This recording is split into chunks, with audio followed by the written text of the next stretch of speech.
शुण आज मु षष्ठ श्रेणी अष्टम अध्याय परिस्थान पढ़ू।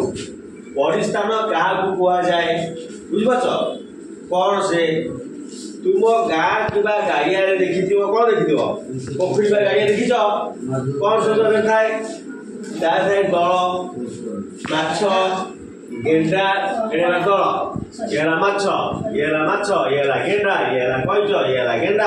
पद्म फूल चिंगुड़ी कंकड़ा ये सब ये जो जगार रही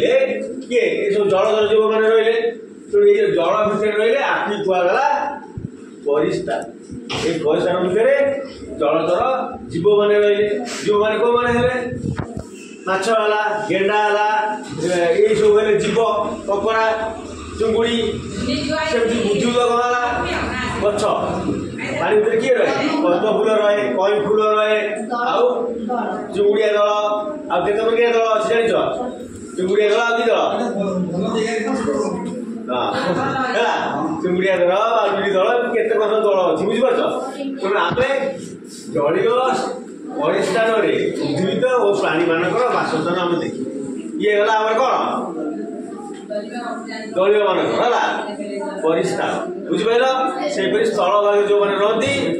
कह स्थल भाग परिस्थान मुझे आज पढ़ी तुम कौन परिस्थान जलीय परिस्थान उद्भिद प्राणी मान विज्ञान षष्ठ श्रेणी आज है पढ़ा पाठ हाँ सब पढ़